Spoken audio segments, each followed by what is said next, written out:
This is for the sign of Sagittarius. What is the overall love energy for the sign of Sagittarius? Just remember, the bottom cards are paired with the top cards. I'll be going through the past, present, challenge, and outcome. So Sagittarius, in the recent past, we have a Two of Swords. Now, this is a good card romantically, especially for a romance that's already in existence. This card can signify that your relationship would have moved into a lighter, easier, more balanced phase with treating each other as equals, and that played a major role in the relationship. If you were looking for love at that time, you needed to take a good hard look at yourself to see if you had any outstanding emotional issues that needed to be dealt with first. People can smell desperation a mile away, and it's a major turnoff. A life partner does not complete you. A life partner is like icing on the cake of your own completed life. So you made sure not to look outside yourself for happiness, or that's what you should have done, not to look outside yourself for happiness. With this, the relationship you truly wanted and needed would have came to you. Now that's the Two of Swords, and it's paired with a Ten of Cups. If you were worrying about a romantic relationship at that time, it would have been a clear indicator that you really didn't have anything to worry about. You and your lover, your partner, were on the same page.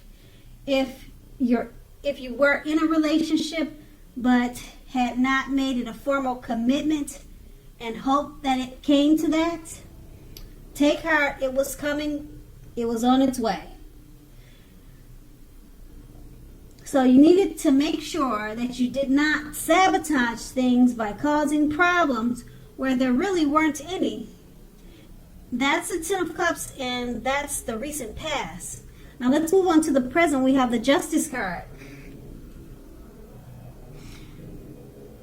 With this card, if you're questioning whether you and your long-term partner or lover are likely to stay together, often when this card appears, the answer is that you are likely to choose to go your separate ways.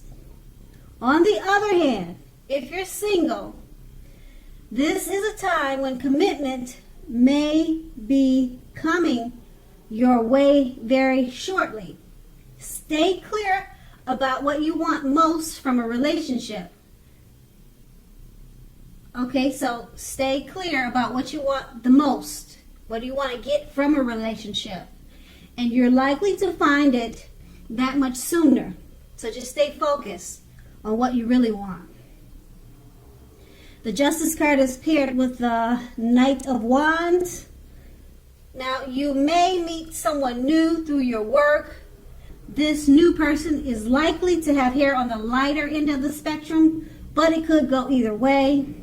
If you're already committed, be sure that your communication is as clear as can be. Make it a point to make time to just talk to each other. This will improve your feelings of closeness substantially. With these two cards paired together, the Justice card, it's pretty much an indicator if you're trying to find out if you stay with your partner, probably you would choose to go your separate ways. But being that it's paired with a Knight of Wands,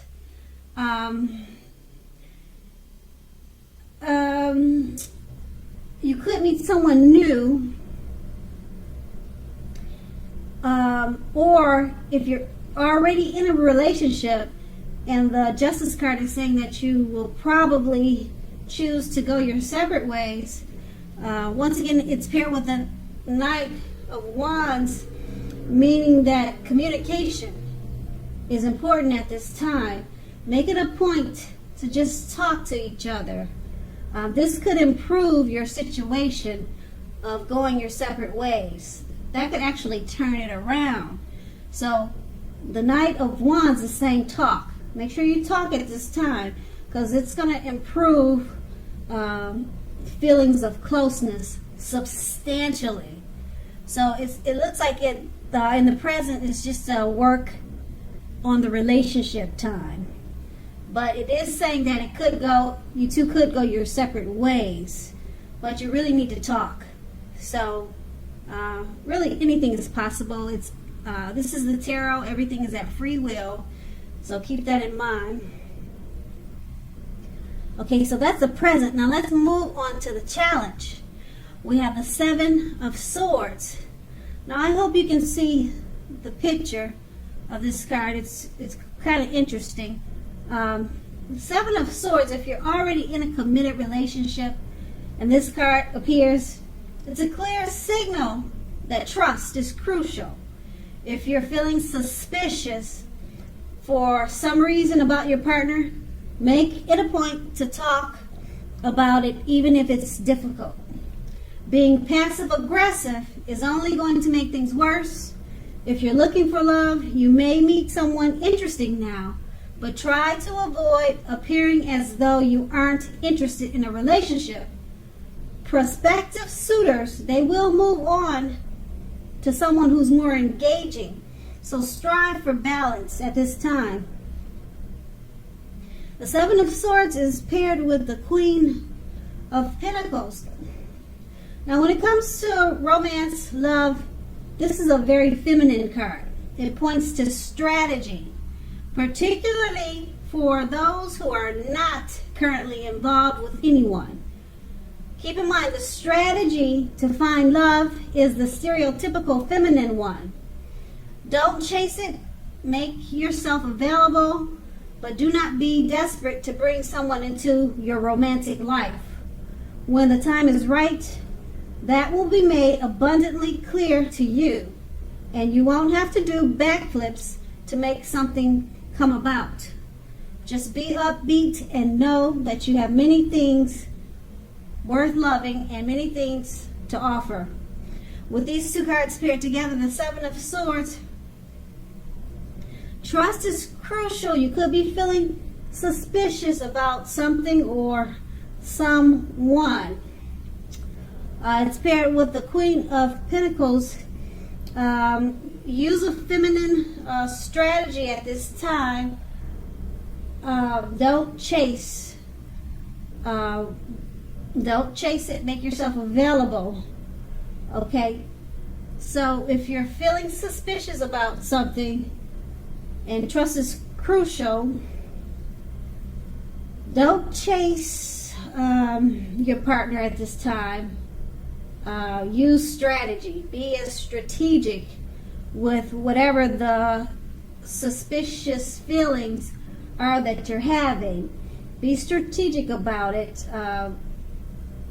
Just don't chase them down or chase her down about these strange feelings that you're having, because it may make you look or seem desperate or maybe eager to look for trouble to your partner. So just be strategic about the way that you are feeling, like maybe something's not quite right.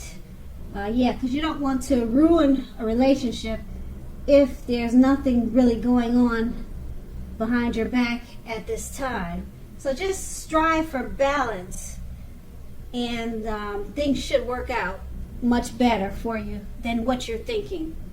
And that's going to be the challenge. Now let's move on to the outcome. We have the Hangman. Now with the Hangman, the theme is one of letting go. Letting go of an unattainable lover, for example. This will bring about the possibility that someone that you can be with will be there for you. But that is only one example. You may need to let go of a vision of a particular kind of relationship as being the only way that you can be happy. If you're in a long-term relationship, that too may well be at a crossroads. If you think the relationship is fabulous, be sure to find out where your partner, find out where their head is with the state of the relationship. And it's paired with a Page of Swords. Now this points to mild conflict. Know when to push, know when to back off, because many fights and discussions, they're not actually worth having as long as your partner is treating you with respect. So make sure to allow your partner to have his or her space. This is going to be crucial for happiness. If you're unattached, go out and socialize, mingle, because we all know that love just doesn't drop out of the sky by itself. With these two cards paired together, the Hangman, it's about letting go, maybe letting go of what you think the perfect relationship should be, and just try to focus on a more realistic type of relationship inside of your head. Your thinking is maybe something that's unrealistic. You need to let go of an unrealistic way of thinking that how things should be, and just accept reality, or either try to make a new situation for yourself. Because the Hangman is about when it comes to love, it is about letting go. It's not necessarily letting go of your partner, but just letting go of the way that you're probably thinking to bring about the possibility of a situation that's more realistic, put it that way. And it's paired with the Page of Swords. It points to mild conflict. Just back off of certain fights and discussions, because they're not really worth having at this time. And it's probably because you're facing the fact that you're needing to let go of some thoughts that you think the way that you think the relationship should be. So just remember that trust is crucial for happiness, and it's about letting go of certain ideas and thoughts, and try to back off, push away from fighting in certain discussions, because once again, they're not really worth having. And that's what the Page of Swords is pretty much saying. And that's going to be the outcome. So Sagittarius, I hope this resonates. As you know, general readings, they don't always resonate with everyone. Then again, if you like this reading, please like, subscribe, leave a comment if that's what you'd like to do. I thank you so very much for watching, and have a great day.